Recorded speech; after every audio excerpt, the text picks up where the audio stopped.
ನಿತ್ಯಂ ಶುದ್ಧಂ ನಿರಾಭಾಸಂ ನಿರಾಕಾರಂ ನಿರಂಜನಂ ನಿತ್ಯಬೋಧಂ ಚಿದಾನಂದಂ ಗುರುಂ ಬ್ರಹ್ಮ ನಮಾಮ್ಯಹಂ.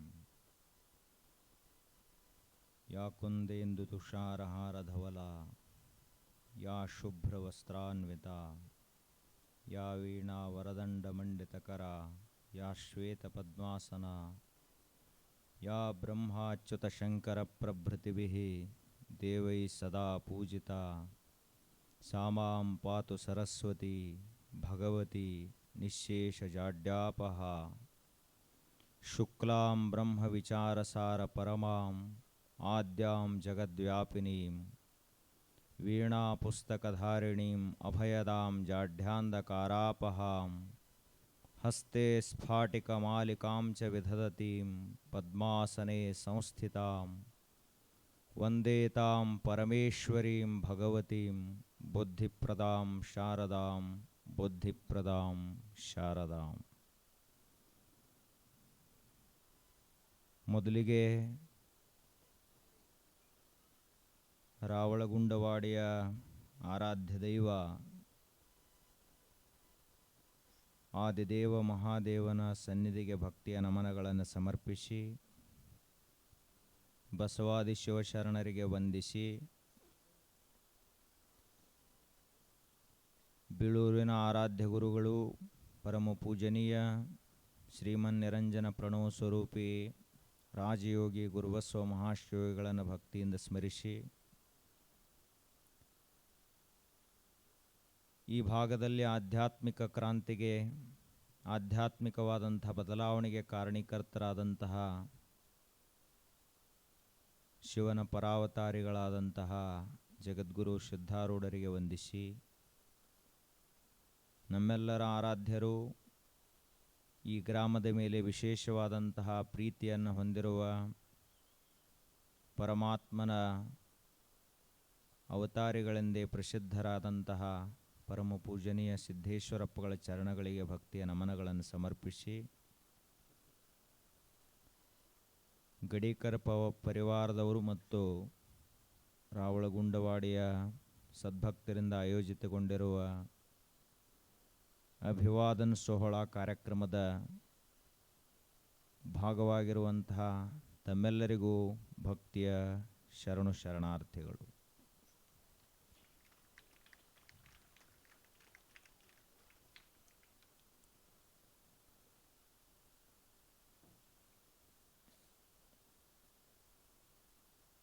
ಈ ನೆಲದಲ್ಲಿ ಕುಂತುಕೊಂಡು ಒಬ್ಬ ವ್ಯಕ್ತಿ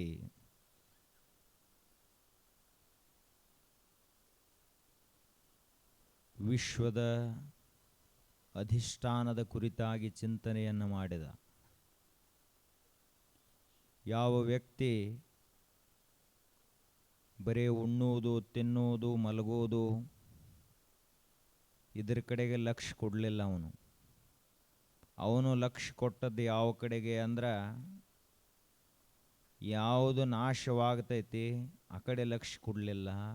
ಯಾವುದು ಅವಿನಾಶಿಯಾಗಿ ಅದ, ಅಜರಾಮರವಾಗಿ ಅದ, ಅಮೃತತ್ವ ರೂಪವಾಗಿ ಅದ, ಅಂತಹ ತತ್ವದ ಕಡೆಗೆ ಲಕ್ಷ್ಯ ಕೊಟ್ಟಂತಹ ಮನುಷ್ಯನೇ ಮಹಾತ್ಮ. ಯಾರು ಪೂಜನೀಯರು ಜಗತ್ತಿನಲ್ಲಿ ಅಂದರೆ ಇವರೇ ಪೂಜನೀಯರು. ಸತ್ತು ಹುಟ್ಟಿ ಕೆಟ್ಟವರೆಲ್ಲರೂ ದೇವಲೋಕಕ್ಕೆ ಹೋದರೆಂಬ ಬಾಲಭಾಷೆಯ ಕೇಳಲಾಗದು. ಸಾಯದ ಮುನ್ನ ಸ್ವಯವನರಿದಡೆ ದೇವನೊಲಿವನಮ್ಮ ಗುಹೇಶ್ವರನು. ನಾವೆಲ್ಲ ಹುಟ್ಟಿದ್ದೀವಿ. ಹುಟ್ಟಿದ ಬಳಿಕ ನಮಗೆ ತಿಳಿದಂಗೆ ಬದುಕಲಾಕ ಚಾಲೂ ಮಾಡಿದ್ದೀವಿ. ಅದರಾಗ ಕೆಲವೊಬ್ಬರು ಸುಧಾರಿಸಿದ್ರು, ಕೆಲವೊಬ್ಬರು ಜೀವನ ಹಾಳು ಮಾಡಿಕೊಂಡ್ರು, ಕೆಟ್ಟು ಹೋದರು. ಹಿಂಗ ಸತ್ತು ಹುಟ್ಟಿ ಕೆಟ್ಟವರೆಲ್ಲರೂ ದೇವಲೋಕಕ್ಕೆ ಹೋದರೆಂಬ ಬಾಲಭಾಷೆಯ ಕೇಳಲಾಗದು.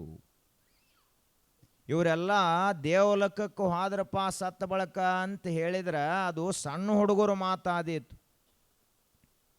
ಯಾಕೆ ಅಂದರೆ ಜೀವನದಲ್ಲಿ ಏನು ಮಾಡಬೇಕೋ ಅದನ್ನು ಮಾಡಿದರೆ ಮಾತ್ರ ನಾವು ದೇವಲೋಕಕ್ಕೆ ಹೋಗಲಿಕ್ಕೆ ಸಾಧ್ಯ ಆಗ್ತದೆ. ಸಾಯದ ಮುನ್ನ ಸ್ವಯವನರಿದಡೆ ದೇವನೊಲಿವನಮ್ಮ ಗುಹೇಶ್ವರನು. ದೇಹ ಬಿಡುವುದರೊಳಗಾಗಿ ನಾವು ಸಾಯಲಾರದಂತಹ ದೇವರ ನಾವ ಅದೀವಿ ಅಂತ ತಿಳ್ಕೊಳ್ಳುವುದು ಬದುಕಿನ ಸಾರ್ಥಕತೆ. ಏನು ಮಾಡಬೇಕು? ಸಾಯೋದು ದೇಹ ಐತಿ, ಸಾಯಲಾರ್ದವ ನಾ ಅದೇನಿ ಅಂತ ತಿಳ್ಕೋಬೇಕು. ನಾನು ನಾಮ ರೂಪ ಕ್ರಿಯಾ ಇದು ಯಾವುದೂ ಅಲ್ಲ. ಒಂದು ಮನೆಯೊಳಗಿರೋಂಥವ ನಾ ಅಲ್ಲ, ನನಗೆ ಒಂದು ಹೆಸರಿಲ್ಲ, ಎಸಗುವ ಸಂಸಾರದ ಕುರುಹಿಲ್ಲದಾತನು ಯಾರಂದ್ರೆ ನಾನು, ಆತ್ಮವಸ್ತು. ಅದನ್ನು ಯಾವ ಮನುಷ್ಯ ಚಿಂತಿಸಿದನೋ, ಧ್ಯಾನಿಸಿದನೋ, ಮಂಥನ ಮಾಡಿದನೋ ಅಂಥವನಿಗೆ ಮಹಾತ್ಮ ವಿಶ್ವ ಪ್ರಸಿದ್ಧರಾದಂತಹ ಯೋಗಿಗಳು, ತ್ಯಾಗಿಗಳು ಅಂತ ಈ ಜಗತ್ತು ಅವರಿಗೆ ಕರೆಯಿತು. ನಾವೇನಾಗಬೇಕು? ದೇಹ ಬಿಡುವುದರೊಳಗಾಗಿ ಆತ್ಮಜ್ಞಾನಿಗಳಾಗಬೇಕು. ಈ ಶರೀರ ಅನ್ನುವಂಥ ದೇವರು ಕಟ್ಟಿಕೊಟ್ಟಂತಹ ಮನೆ ಬೀಳುವುದರೊಳಗಾಗಿ ಬೀಳಲಾರದಂತಹ, ಸಾಯಲಾರದಂತಹ ತತ್ವವನ್ನು ತಿಳಿಬೇಕು. ಆದ್ರೆ ನಮ್ಮ ಕಡೆಯಿಂದ ಅದು ಆಗವಲ್ದು. ಪ್ರವಚನ ಕೇಳೋದು ಅಂದ್ರೆ ನಾಳೆ ಅಂತೀವಿ, ಜಪ ಮಾಡೋದು ಧ್ಯಾನ ಮಾಡೋದು ಅಂದ್ರೆ ನಾಳೆ ಮುಂದಿನ ವರ್ಷ ಅಂತೀವಿ, ಪ್ರಪಂಚ ಮಾಡೋದು ಅಂದ್ರೆ ಈಗ ಸದ್ಯ ಹೋಗು ನಡ್ರಿ ಅಂತಂತೀವಿ. ಎಲ್ಲರ ಒಂದು ನಿಧಿ ಐತತ್ ಗೊತ್ತಾತಂದ್ರೆ ಪ್ರವಚನದಾಗ ಇಲ್ಲಿ ಯಾರು ಮಂದಿ ನಿಂದ್ರಂಗೆ ಇಲ್ಲ. ಮೊದಲಿನ ಕಾಲಕ್ಕಿದ್ದೋ ಹಾಳು ಮಣ್ಣಿನ ಮನೆ ಎಲ್ಲ ಕೆಡವಿಬಿಟ್ಟಾರೆ ಈಗೆಲ್ಲ ನಿಧಿ ಸಲುವಾಗಿ. ಅವ್ರ ನಿಧಿ ಐತೈತೆ ಯಾಕೆ ಹಂಗೆ ಸುದ್ದಿ ಹಬ್ಬಿಸಿದ್ರೆ ಆಗಿನ ಕಾಲಕ್ಕಂದ್ರೆ ಅವು ಹಾಳು ಮಣ್ಣಿನ ಗಾಡಿ ಎಲ್ಲ ಕೆಡವಿ ಮಾಡಿ ಅವ್ರಿಗೆ ಒಟ್ಟು ಮನೆ ಸ್ವಚ್ಛ ಬೇಕಾಗಿತ್ತು. ಹೊಸ ಮನೆ ಕಟ್ಟವ್ರಿದ್ರು ಅವರು, ಅದಕ್ಕೆ ಹಂಗೆ ಸುದ್ದಿ ಹಬ್ಬಿಸಿದ್ರು ಅವರು. ನಿಧಿ ಸಿಗ್ತದ ನಿಧಿ ಸಿಗ್ತದ ಅಂತ ತಿಳ್ಕೊಂಡು ಆ ನಿಧಿ ಸಿಗೋ ಗದ್ದಲ್ದಾಗ ಅವ್ರದ್ದೆಲ್ಲ ಹಾಳು ಮಣ್ಣು ಕಲ್ಲ ಎಲ್ಲ ಹೋತು, ಹೊಸ ಬಿಲ್ಡಿಂಗ್ ಎಬ್ಬಿಸಿದ್ರು ಅವ್ರ ಜಾಗದಾಗ. ನಮಗೆ ಲಕ್ಷ್ಯ ಯಾವ ಕಡೆಗೆ ಅದ ಅಂದ್ರೆ ಪ್ರಪಂಚದ ಕಡೆಗೆ ಲಕ್ಷ್ಯದ, ಪರಮಾರ್ಥದ ಕಡೆಗೆ ಲಕ್ಷ್ಯ ಇಲ್ಲ. ರೊಕ್ಕದ ಕಡೆ ಲಕ್ಷ್ಯದ, ಪರಮಾರ್ಥದ ಕಡೆಗೆ ಲಕ್ಷ್ಯ ಇಲ್ಲ. ಮನೆ ಸಂಸಾರ ಇದರ ಕಡೆನ ಭಾಳ ಲಕ್ಷ್ಯ ಆತ್ ನಮ್ದು. ಆದರೆ ಮಹಾತ್ಮರು ಹೇಳ್ತಾರೆ ಇದನ್ನು ಸ್ವಲ್ಪ ಬಿಡಪ್ಪ ಅಂತ ಹೇಳ್ತಾರೆ. ಆ ದೃಷ್ಟಿಕೋನದಲ್ಲಿ ಒಬ್ಬ ಮನುಷ್ಯನ ಜೀವನದ ಅತ್ಯಂತ ಶ್ರೇಷ್ಠವಾದಂಥ ಗುರಿ ಯಾವುದು ಅಂದ್ರೆ ಆತ್ಮವಿತ್. ನೀ ಏನಾಗಬೇಕು ಅಂತ ಕೇಳಿದ್ರೆ ಆತ್ಮಜ್ಞಾನಿ ಆಗಬೇಕು, ಅದೇ ನಿನ್ನ ಜೀವನದ ಶ್ರೇಷ್ಠ ಗುರಿ. ಇದು ಅತ್ಯಂತ ಉತ್ಕೃಷ್ಟ ಹಂತದ ಮನುಷ್ಯ ಜೀವನದ ಗುರಿ. ಎರಡನೇ ಹಂತದಾಗ ಬಂದೀವಿ ಅಂದ್ರೆ ಲೋಕೋಪಕಾರಿಯಾಗಿ ಬದುಕಬೇಕು. ಜಗತ್ತಿನಲ್ಲಿ ನಾವು ಹೆಂಗೆ ಬದುಕಬೇಕು ಅಂತ ಕೇಳಿದ್ರೆ ಮಹಾತ್ಮರು ತಿಳಿದವ್ರು ಹೇಳ್ತಾರ, ಪರೋಪಕಾರಾರ್ಥಮಿದಂ ಶರೀರಂ, ಪರೋಪಕಾರಾಯ ಫಲಂತಿ ವೃಕ್ಷಾಃ, ಪರೋಪಕಾರಾಯ ದುಹಂತಿ ಗಾವಃ, ಪರೋಪಕಾರಾಯ ವಹಂತಿ ನದ್ಯಃ, ಪರೋಪಕಾರಾರ್ಥಮಿದಂ ಶರೀರಂ. ನಾವು ಹೆಂಗೆ ಬದುಕಬೇಕು ಈ ಜಗತ್ತಿನಲ್ಲಿ? ಅದಕ್ಕೆ ಅವ್ರು ಹೇಳ್ತಾರ, ಈ ಜಗತ್ತು ನೋಡಪ್ಪ, ಜಗತ್ತು ನೋಡಿ ಜಗತ್ತು ಏನೇನು ಮಾಡ್ತತ್ಲೆ ಹಂಗೆ ನೀನು ಮಾಡ್ಕೋತ ಬದುಕು ಅಂತ ಹೇಳಿದ್ರು ಅವರು. ಜಗತ್ತು ಏನೇನು ಮಾಡ್ತದ ನೋಡ್ರಿ. ಮೊಟ್ಟ ಮೊದಲನೇದಂದ್ರೆ ಈ ಜಗತ್ತಿನಲ್ಲಿ ಒಂದು ಗಿಡ ಭಾಳ ಶ್ರೇಷ್ಠ, ಎರಡನೆಯದು ಹರಿಯುವಂಥ ನದಿ ಭಾಳ ಶ್ರೇಷ್ಠ, ಮೂರನೆಯದು ನಮಗೆ ಅಮೃತ ಸಮಾನವಾದ ಹಾಲು ಕೊಡುವಂಥ ಆಕಳು ಭಾಳ ಶ್ರೇಷ್ಠ. ಅದಕ್ಕೆ ನಾವು ಇವು ಮೂರನ್ನು ಬಹಳ ಪೂಜನೀಯ ಸ್ಥಾನದಲ್ಲಿ ಕಾಣ್ತೀವಿ. ನಿಸರ್ಗದಲ್ಲಿ ನದಿಯನ್ನು ಪೂಜಾ ಮಾಡ್ತೀವಿ, ಗಿಡವನ್ನು ಪೂಜಾ ಮಾಡ್ತೀವಿ, ಆಕಳನ್ನು ಪೂಜಾ ಮಾಡ್ತೀವಿ. ಯಾಕೆ ಪೂಜಾ ಮಾಡ್ತೀವಿ? ಗಿಡ ತಾ ಬಿಟ್ಟಂಥ ಹಣ್ಣು ಎಂದೂ ಒಂದು ದಿವಸ ತಿಂದಿಲ್ಲ. ತಾನು ಅರಳಿಸಿದಂಥ ಹೂಗಳನ್ನು ತಾನ ಇಟ್ಕೊಂಡಿಲ್ಲ. ಆ ಬಳಿಕ ನದಿ ತನ್ನ ನೀರು ಎಂದೂ ತಾನ ಕುಡದಿಲ್ಲ. ಆಕಳ ತನ್ನ ಹಾಲು ಎಂದೂ ತಾನ ಕುಡದಿಲ್ಲ. ಅದಕ್ಕೆ ಇವು ಮೂರು ಜಗತ್ತಿನಲ್ಲಿ ಬಹಳ ಶ್ರೇಷ್ಠ ಆದವು ಅಂತ ಹೇಳ್ತಾರೆ. ಪರೋಪಕಾರಾಯ ಫಲಂತಿ ವೃಕ್ಷಾಃ. ಮನುಷ್ಯ ಜಗತ್ನಾಗ ಹೆಂಗೆ ಬದುಕಬೇಕು ಅಂದ್ರೆ ಒಂದು ಗಿಡ ಇದ್ದಂಗೆ ಒಂದು ಮರದಂತೆ ಬದುಕಬೇಕು. ನೋಡ್ರಿ, ಮರ ಗಿಡ ಏನೇನು ಮಾಡ್ತೈತಿ, ನಮಗೆ ಏನೇನು ಉಪಕಾರ ಮಾಡ್ಯದ ವಿಚಾರ ಮಾಡ್ತಾ ಹೋದೀವಿ ಅಂದ್ರೆ, ಒಂದು ಕಲ್ಲಿರುವಂಥ ಗರ್ಸಿರುವಂಥ ಜಾಗದೊಳಗೆ ನಾವು ಒಂದು ಗಿಡದ ಸಸಿಯನ್ನು ನೆಟ್ಟಿವಿ ಅಂದ್ರೆ ಆ ಗರ್ಸನ್ನೆಲ್ಲ ಒಡೆದ ಅಲ್ಲಿ ಬೇರು ಹೋಗಲಾಕ ಜಾಗ ಮಾಡಿಕೊಂಡು ಯಾವ ನೆಲ ಕಲ್ಲಾಗಿತ್ತು ಅದೇ ನೆಲವನ್ನು ಹೂವಿನಂತೆ ಅರಳಿಸ್ತದೆ. ಯಾವುದು ಅಂದ್ರೆ ಒಂದು ಮರ, ಒಂದು ಗಿಡ ಮೊದಲನೇ ಉಪಕಾರ ಮಾಡ್ತದೆ. ಇನ್ನು ಎರಡನೇ ಕೆಲಸ ಏನು ಮಾಡ್ತದ, ಅದು ಬೆಳೀತಾ ಬೆಳೀತಾ ತನ್ನ ಸುತ್ತಮುತ್ತ ಹೆಂಗೆ ಬೆಳ್ಕೋತ ಹೋಗ್ತೈತ್ಲೆ ಹಂಗಂಗೆ ನೆರಳ ಮಾಡ್ಕೋತ ಹೋಗ್ತೈತಿ. ಅದು ಎಷ್ಟು ದೊಡ್ಡದಾಗ್ತೈತ್ಲೆ ಅದರ ಸುತ್ತಮುತ್ತ ಅಷ್ಟು ನೆರಳ ಬೀಳ್ತೈತಿ. ಆ ಬಳಿಕ ಆ ಮರ ಏನು ಮಾಡ್ತದ, ಒಂದು ಹಂತಕ್ಕೂ ಹೋದ ಬಳಿಕ ಹೂ ಬಿಡ್ತೈತಿ. ಆ ಹೂ ತಂದು ನಾವು ದೇವರಿಗೆ ಏರಿಸ್ತೀವಿ. ಪೂಜಾಕ್ಕೆ ಬಳಸೋದು ಏನು ಬಳಸ್ತಾರ, ಏನೋ ಭಾಳ ಸಾವುಕಾರದನ್ರಿ ರೊಕ್ಕದ ನೋಟನ ಹೂವು ಏರಿಸಿದಂಗೆ ಏರಿಸ್ನತ್ ಯಾರೇ ಏರಿಸ್ತಾರ? ಈ ದೀಪಾವಳಿಯಾಗ ಮಂದಿಗೆ ಎಲ್ಲ ಹೂವು ಏರಿಸೋದು ಬಿಟ್ಟತ್ತಿ. ಈಗ ಲಕ್ಷ್ಮೀ ಪೂಜೆಗೆ ಒಟ್ಟು ಹೂ ಈ ರೊಕ್ಕದ ಹಾರನ ಹಾಕ್ಲತ್ತಾರ. ಲಕ್ಷ್ಮಿ ಅಂತಾಳ, ನಾನಾ ರೊಕ್ಕದನು ನನಗೆ ಹೂ ತೊಗೊಂಬರೋತ್ ಲಕ್ಷ್ಮಿ. ನಮ್ಮ ತಲೆ ಕೆಟ್ಟತ್ತೆ ಏನು ಮಾಡೋದು ಲಕ್ಷ್ಮೀ ರೀ. ಲಕ್ಷ್ಮೀ ಪೂಜಾ ಅಂದ್ರೆ ಒಟ್ಟು ರೊಕ್ಕದ ಹಾರನ ಹಾಕೋದು, ಬಂಗಾರ ಸರ ಹಾಕೋದು ಮಾಡ್ತೀವಿ. ಆದರೆ ಲಕ್ಷ್ಮಿಗೆ ಇಷ್ಟವಾದದ್ದು ಹೂ ಹಣ್ಣುಗಳೇ ಹೊರತು ರೊಕ್ಕ ಅಲ್ಲ. ಅದಕ್ಕೆ ಗಿಡ ಏನು ಮಾಡ್ತದ, ಹೂವನ್ನು ಕೊಡ್ತೈತಿ. ಆ ಬಳಿಕ ತುಸು ದೊಡ್ಡದಾತು ಅಂದ್ರೆ ಹಸಿ ಕಾಯಿಯನ್ನು ಕೊಡ್ತದ. ಇನ್ನೊಂದು ತುಸು ದೊಡ್ಡದಾಯ್ತು ಅಂದ್ರೆ ಹಣ್ಣು ಕೊಡ್ತದ. ನೋಡ್ರಿ, ನೀವು ಇಷ್ಟೆಲ್ಲ ತಾಯಂದಿರದಿರಿ, ಇಷ್ಟೆಲ್ಲ ಅಡಿಗೆ ಮಾಡ್ತೀರಿ. ಮಾವಿನ ಹಣ್ಣಿನಲ್ಲಿರುವಂಥ ಅದೇನ ರಸ ಇರ್ತೈತಿ, ಹಂಗೆ ನೀವೆಂದರೆ ಒಂದು ದಿವಸ ತುಸು ಬೆಲ್ಲ ಅದು ಇದು ಹಿಟ್ಟು ಹಾಕಿ ಏನೇನೋ ಗದ್ದಲ ಮಾಡ್ತಿರ್ತಿರಲ್ಲ, ಕಸರತ್ತು ಮಾಡ್ತಿರ್ತೀರ ಅಲ್ಲಿ ಒಲೆ ಮುಂದೆ ಕುತ್ಕೊಂಡು. ಒಮ್ಮೆ ಮಾಡಿ ನೋಡೋನು. ಅದು ಮಾವಿನ ಹಣ್ಣಿನ ರಸ ಹೆಂಗೈತ್ಲ ಅಂಥ ರಸವನ್ನು ನೀವು ತಯಾರು ಮಾಡ್ಲಿಕ್ಕೆ ಸಾಧ್ಯನೇ ಇಲ್ಲ. ಯಾಕಂದ್ರೆ ಅದನ್ನು ದೇವರು ತಯಾರು ಮಾಡ್ಯಾನ, ಅದಕ್ಕೆ ಅಷ್ಟು ರುಚಿಯಾಗಿರ್ತೈತಿ. ಅದು ಉಪಕಾರ ಮಾಡ್ತೈತಿ ಮರ ನಮ್ಮ ಸಲುವಾಗಿ. ನಾವು ಅತಿ ಚಲೋ ಅಡುಗೆ ಮಾಡಿ ಎಲ್ಲ ತೆಗೆದು ಒಳಗಿಡ್ತೀವಿ. ಚಲೋ ಅಡುಗೆ ಎಲ್ಲ ನಾವು ಉಣ್ಲಾಕ ಒಳಗೆ ತೆಗೆದಿಡ್ತೀವಿ. ಯಾವುದ್ಯಾವ್ದು ಹೊತ್ತಿರ್ತೈತಿ ಅದು ಭಿಕ್ಷುಕರಿಗೆ. ಯಾರೇ ಮನೆ ಮುಂದೆ ಭಿಕ್ಷಾಂದೇಹಿ ಅಂತ ಬಂದ್ರಂದ್ರೆ ಅವರಿಗೆ ತಂಗಳನ್ನ, ಕಟಕ ರೊಟ್ಟಿ, ಹಳಸಿದ್ದೆಲ್ಲ ನೀಡ್ತಿರ್ತೀವಿ. ಆದರೆ ನಿಸರ್ಗ ದೇವತಾ ಏನು ಮಾಡ್ತೈತಿ ಉಪಕಾರ ಅಂದ್ರೆ ಅತ್ಯಂತ ಶ್ರೇಷ್ಠವಾದಂಥ ಪದಾರ್ಥಗಳನ್ನು ತಯಾರು ಮಾಡಿ ತಾನು ತಿನ್ನಲಾರದೆ ಇಡೀ ಜಗತ್ತಿನ ಕಲ್ಯಾಣಕ್ಕಾಗಿ ಕೊಡ್ತದಲ್ಲ. ಅದಕ್ಕೆ ಗಿಡದಂಥ ಉಪಕಾರ ಯಾರೂ ಇಲ್ಲ. ಅಲ್ಲಿದಿಂದ ಮುಂದೆ ಗಿಡ ಏನು ಮಾಡ್ತದಂತ ಕೇಳಿದ್ರೆ, ಎಷ್ಟು ಪಕ್ಷಿಗಳದಾವು, ಎಲ್ಲ ಪಕ್ಷಿಗಳ ಗೂಡೆಯಲ್ಲಿ ಕಟ್ಟ್ಯಾವು. ಸಾವುಕಾರ ಮನೆ ಐತಪ್ಪ, ಇದು ಊರ ಗೌಡ್ರ ಮನೆ ಐತೆ, ಅದು ಬಂದವನೋ ನೀವು ಮನೆ ಕಡೆ ಒಮ್ಮೆರಿ. ಇಲ್ಲೇನು ಮಾಡ್ತೀವಿ ಬಿಡೋ ಮರ ಅಂತ ಹೇಳಿ ಗಿಡಕ್ಕೆ ಹೊಕ್ಕವು. ಇವನ್ ತಾಪನ ಇವಾಗ ಹೆಚ್ಚಾಗೈತಿ ಗೌಡ ಸಾವುಕಾರಂದು. ಇವನ್ ಮನ್ಯಾಗ ನಾವು ಗೂಡು ಕಟ್ಟಿ ಮತ್ತೆಲ್ಲಿ ಕಿಲಾಪ ಅಂತ ತಿಳ್ಕೊಂಡವು. ಬೇಡ ತಾಲದ ಮರಕ್ಕೆ, ಮಾವಿನ ಮರಕ್ಕೆ, ಹುಣಸಿ ಮರಕ್ಕೆ ಹೊಕ್ಕವು ಯಾವು ಪಕ್ಷಿಗಳು. ಎಲ್ಲ ಪಕ್ಷಿಗಳಿಗೆ ಗೂಡು ಕಟ್ಟಲಿಕ್ಕೆ ಅವಕಾಶ ಮಾಡಿಕೊಟ್ಟಂಥದ್ದು ಯಾವುದು ಅಂದ್ರೆ ಒಂದು ಮರ.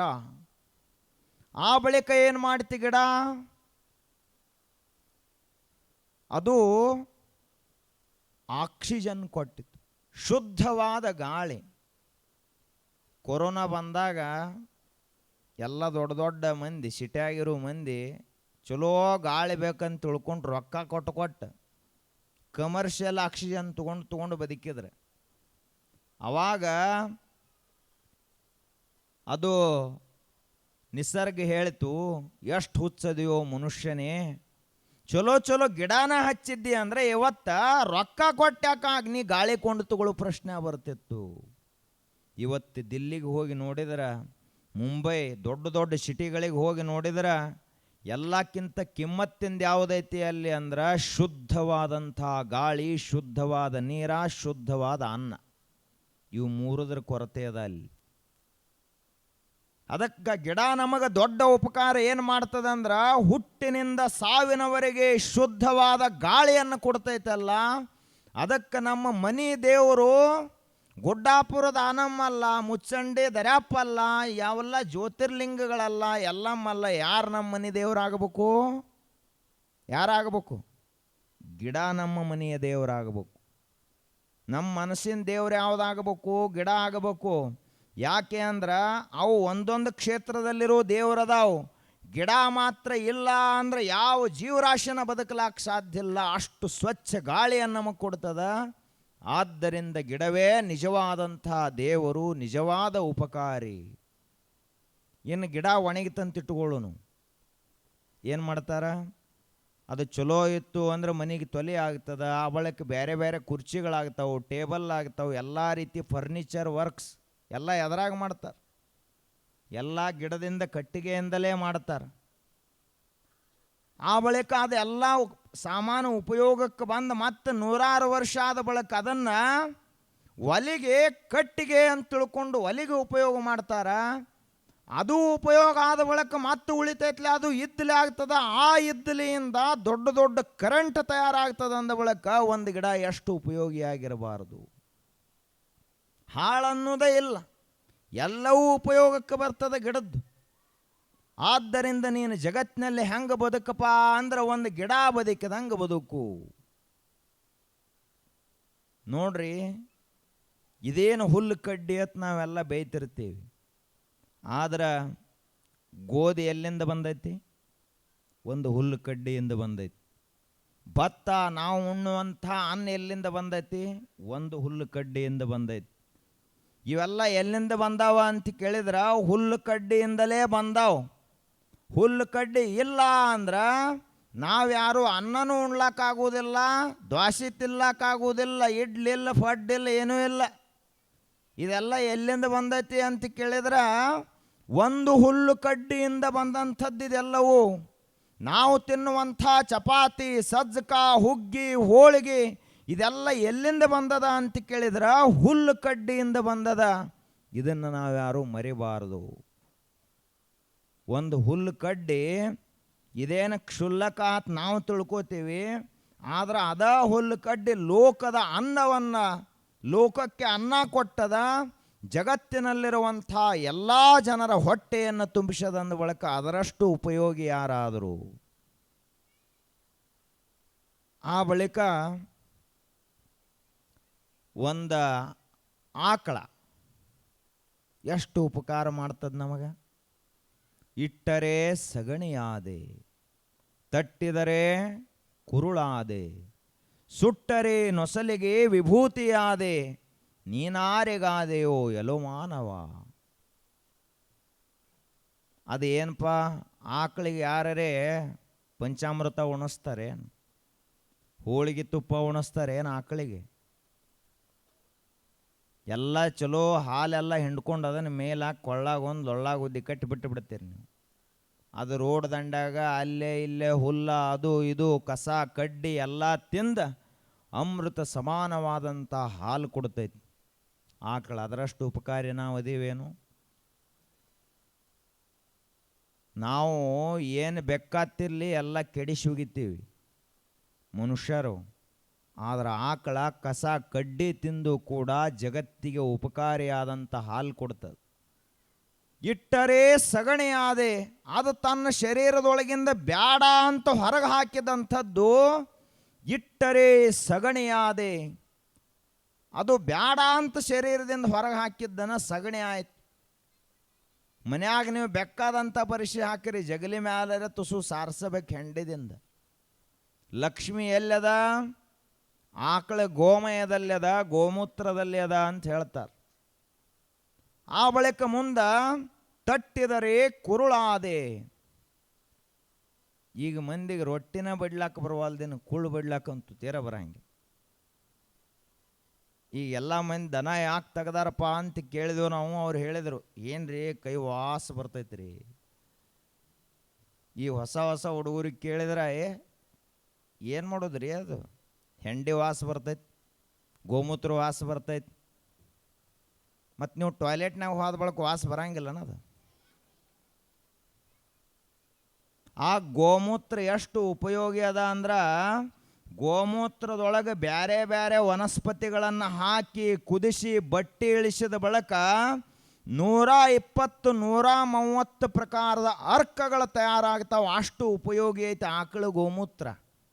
ಶುಗರ್ ಹೋಗ್ತದ, ಕ್ಯಾನ್ಸರ್ ಹೋಗ್ತೈತಿ, ಹಾರ್ಟ್ ಹೋಗ್ತೈತಿ, ಎಲ್ಲ ರೋಗನ ಹೋಗ್ತಾವೆ.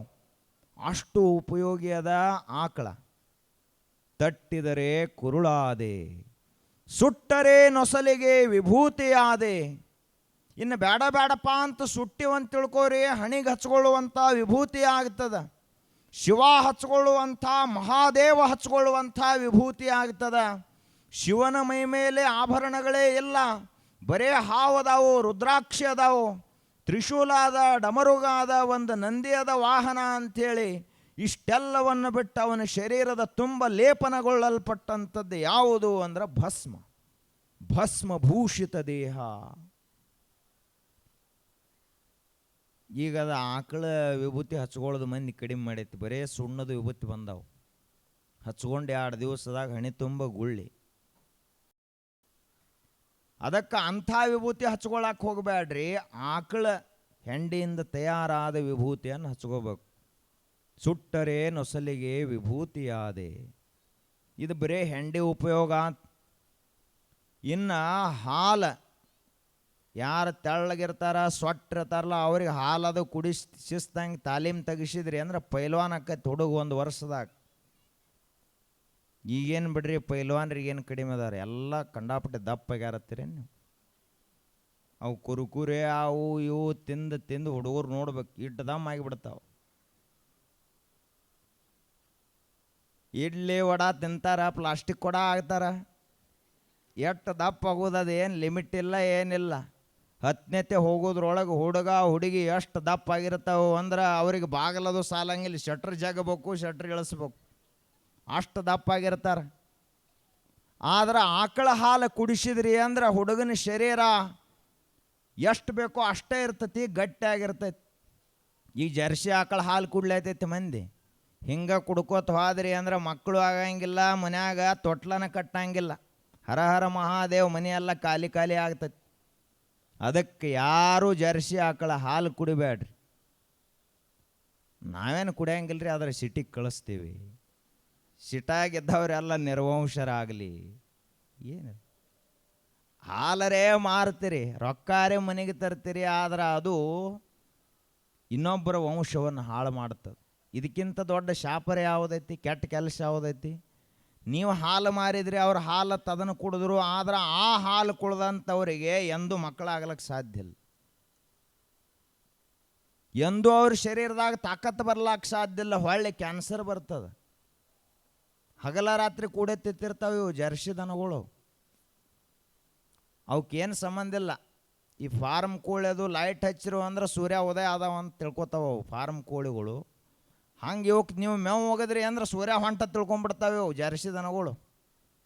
ತಿನ್ನೋದೇನು ಸಂಬಂಧ ಇಲ್ಲ. ಅವಕ್ಕೆ ಬ್ಯಾರಲ್ ಗಟ್ಲೆ ನೀರು ಕುಡಿತಾವ, ನೀವು ಎಷ್ಟು ಹೋಗಿತೀರಿ ಎಲ್ಲ ತಿಂದು ಮುಗಿಸಿ ಬಿಡ್ತಾವೆ. ಜವಾರಿ ದನಗಳು ಹಂಗದಾವನ. ಜವಾರಿ ಆಕಳ ಜವಾರಿ ಎತ್ತ ಹೆಂಗಿರ್ತಾವಂತ ಕೇಳಿದ್ರೆ ಸಾಕನಿಸ್ತು ಅಂದ್ರೆ ಅದೇ ಕ್ಷಣ ಬಿಟ್ಟ ಮುಂದೆ ಬೆಕ್ಕಾದಟ್ಟ ಹಸಿ ಹೋಗಿರಿ ತಿನ್ಲಾರ್ದನ ಮೆಲಕ್ ಹಚ್ಕೊಂಡು ಮಕ್ಕೋತಾವಲ್ಲ. ಇದಕ್ಕೆ ನಮ್ಮ ದೇಶಿ ಆಕಳ ದೇಶಿ ಎತ್ತ ಅಂತ ಕರೀತಾರೆ. ಏನು ಮಾಡೋದೇನು, ಎಲ್ಲ ಮುಂದಿನ ದಿನಮಾನದಲ್ಲಿ ಮ್ಯೂಸಿಯಮ್ದಾಗ ನೋಡಂಗೆ ಆಗ್ತದೆ. ಯಾರು ಎತ್ತ ಸಾಕಂಗಿಲ್ಲ, ಯಾರು ಜವಾರಿ ಆಕಳ ಸಾಕಂಗಿಲ್ಲ. ಮತ್ತೀಗ ತಾಯಂದಿರಂತೂ ಅದೇನು ಹೇಳಬಾರದು.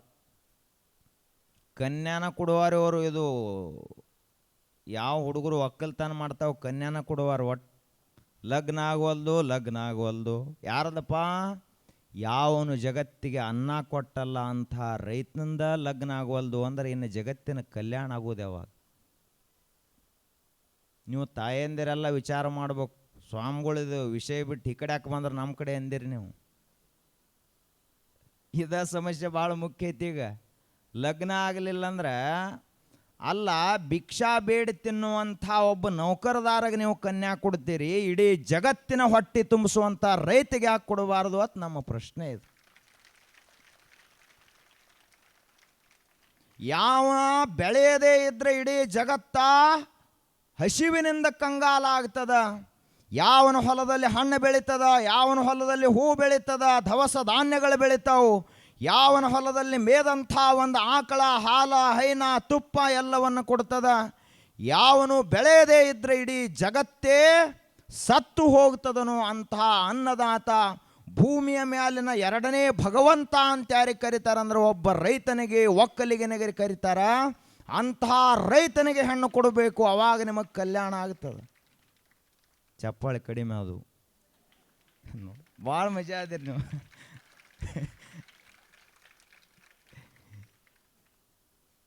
ನಿಮ್ಮದು ಹೂ ಅನಿಸು ಕೆಲಸ ನೀವೇನು ಹೊಡೆದಾರಲ್ಲ, ಮುಂದೆ ನೀವ ಲಗ್ನ ಆಗಬೇಕು. ಹಾಂ, ಮತ್ತು ಅವ್ರ ಲಗ್ನ ಆಗಿ ಮುಗಿದದ ಕೆಲಸ. ಅದಕ್ಕೆ ಇಟ್ಟರೆ ಸಗಣಿಯಾದೆ, ತಟ್ಟಿದರೆ ಕುರುಳಾದೆ, ಸುಟ್ಟರೆ ನೊಸಲಿಗೆ ವಿಭೂತಿಯಾದೆ, ನೀನಾರಿಗಾದೆಯೋ ಎಲ್ಲೋ ಮಾನವ. ನೀ ಯಾರಿಗೂ ಉಪಯೋಗ ಆದೆಪ್ಪ ಸಾವುಕಾರ ಅಂತ ಕೇಳ್ತಾರವರು. ಯಾರಿಗೂ ಉಪಯೋಗ ಆದಿ? ಏನೂ ಇಲ್ಲ, ಹುಟ್ಟಿದೀವಿ, ಅವ್ವ ಅಪ್ಪ ಆಸ್ತಿ ಗಳಿಸಿಟ್ಟಿದ್ರು, ಹಕ್ಕು ಸಿರಿ ಕೇಳ್ತಾನೆ. 10 ಎಕರೆ ಅಂದ್ರೆ 1 ಇಂಚ್ ನಾವು ಆ ಕಡೆ ಬಿಡವ್ರಲ್ಲ ನೋಡ್ರಿ. ಗೆರೆ ಕೊರದ ಇಂಚ್ ಪಟ್ಟಿ ಹಚ್ಚನ ಭೂಮಿ ಕಲ್ಲು ಹಾಕ್ತಾರೆ, ಸೀಮಿ ಕಲ್ಲು ಹಾಕಿ ನನಗೆ 5 ಎಕರೆ ನಿನಗೆ 5 ಎಕರೆ. ಅವು ನೌಕರಿ ಇದ್ರೂ ಅವ್ರ ತಮ್ಮ ಒಕ್ಕಲ್ತನ ಮಾಡ್ತಿದ್ರು, ಬಿಡಂಗಿಲ್ಲ ಅವ ಅಣ್ಣ. ನನ್ನ ಪಾಲಿಗೆ 5 ಎಕರೆ ಬರ್ತದಂದ್ರೆ ಅದನ್ನು ಮಾರ್ಯಾಕಾಗೋಲ್ದಾಕ ನಾ ಪಾಲ ತಗೊಳವನ ಅಂತ. ನಾವು ಪಾಲ ತಗೊಂಡು ಹೋಗ್ತಾನ, ಮುಂದೊಂದು ವರ್ಷನಾಗ ಕ್ಯಾನ್ಸರ್ ಆಕೈತಿ. ನಾವು ಅದಕ್ಕೆ ಪಿತ್ರಾರ್ಜಿತವಾದಂಥ ಆಸ್ತಿ ತಗೊಂಡು ಹುಟ್ಟಿ ನಾವು ಏನು ಮಾಡಿದ್ದೀವಿ ಅಂತ ಅದನ್ನು ಹೇಳತ್ತೇನೆ ನಾನು. ಹುಟ್ಟಿ ನಾವು ಏನು ಮಾಡಿದ್ದೀವಿ ಅಂದ್ರೆ ಅವ್ವ ಅಪ್ಪ ಮುತ್ಯ ಅಜ್ಜ ಗಳಿಸಿದಂಥ ಆಸ್ತಿಗೆ ಪಾಲುದಾರ ಆಗಿದ್ದೀವಿ ಹೊರತಾಗಿ ನಾವು ಗಳಿಸಿ ಸಮಾಜಕ್ಕೆ ಕೊಟ್ಟದ್ದು ಒಂದು ಶೂನ್ಯ ನಯಾ ಪೈಸೆ ಸಹಿತ ಇಲ್ಲ. ಏನು ಕೊಟ್ಟಿದ್ದೀವಿ ನಾವು? ಬರೇ ಮಂದಿ ಗಳಿಸಿದ್ದು ಉಣ್ಣುದಾಯಿತು, ಇನ್ನೊಬ್ಬರ ಗಳಿಸಿದ್ದನ್ನು ಭಿಕ್ಷಾ ಬೇಡ ತಿನ್ನೋದಾಯಿತು. ನಾವು ದುಡಿದು ಗಳಿಸಿದ್ದನ್ನು ಸಮಾಜಕ್ಕೂ ಉಣಿಸಿದ್ದು ಇಲ್ಲವೇ ಇಲ್ಲ ಅಂದ್ರೆ ನಾವ್ಯಾಕೆ ಬದುಕಬೇಕು ಅಂತ ಅವ್ರು ಕೇಳ್ತಾರೆ. ನೀನಾರಿಗಾದೆಯೋ ಎಲ್ಲೋ ಮಾನವ, ನೀ ಅದಕ್ಕೆ ಹುಟ್ಟಬೇಕಪ್ಪ ಮನುಷ್ಯನಾಗಿ.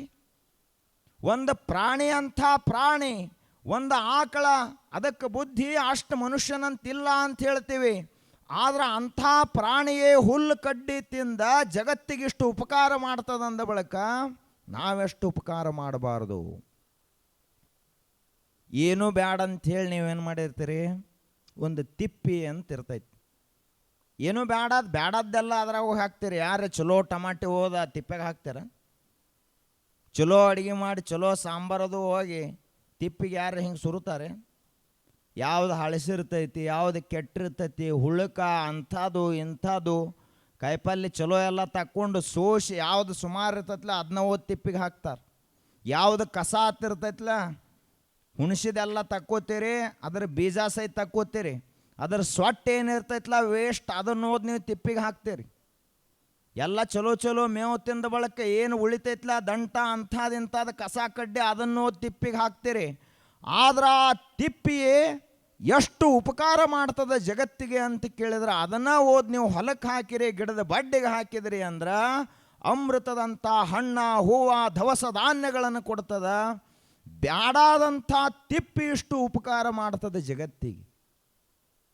ನೀ ಏನು ತಿಪ್ಪಿ ಅಂತ ನಾವು ಬೇಯ್ತೀವಿ, ಆ ತಿಪ್ಪಿನ ಎಷ್ಟು ಉಪಕಾರ ಮಾಡ್ತೈತೆ ಜಗತ್ತಿಗೆ. ಮುಂದೆ ಹೇಳೋದು ಬೇಡ, ತಿಪ್ಪಿಕ್ಕಿಂತ ಕಡೆ ಇದೀವಿ ನಾವೆಲ್ಲ. ತಿಪ್ಪಿ ಹೊಲಕ್ಕೆ ಹಾಕಲಕ್ಕೆ ಖಾತರೆ ಆತ. ನಾವು ಎದಕ್ಕೆ ಉಪಯೋಗ ಆದೀವಿ? ಜಗತ್ತಿನ ಯಾವ ಕೆಲಸಕ್ಕೆ ನಾವು ಬಂದೇವಿ ಹೇಳ್ರಿ ನೋಡೋಣ. ದೊಡ್ಡ ದೊಡ್ಡ ಮಹಾತ್ಮರೆಲ್ಲರೂ ಲೋಕಕ್ಕೆ ಉಪಕಾರಿಯಾಗಿ ಬದುಕ್ಯಾರ. ಆದರೆ ನಾವು ಬರೀ ಈ ಜಗತ್ತಿನಿಂದ ತಗೊಂಡು ಬದುಕಿದ್ದೀವಿ, ಜಗತ್ತಿಗೇನು ಕೊಟ್ಟಿಲ್ಲ. ಒಬ್ಬ ಭಿಕ್ಷುಕ ಇದ್ದ, ಏನೂ ಇರಲಿಲ್ಲ ಅವಾಗ. ಭಿಕ್ಷುಕ ಅಂದರೆ ಏನೂ ಇರಂಗಿಲ್ಲ ಅವ್ರಿಗೆ ಪಾಪ. ಒಂದು ಭಿಕ್ಷಾ ಪಾತ್ರೆ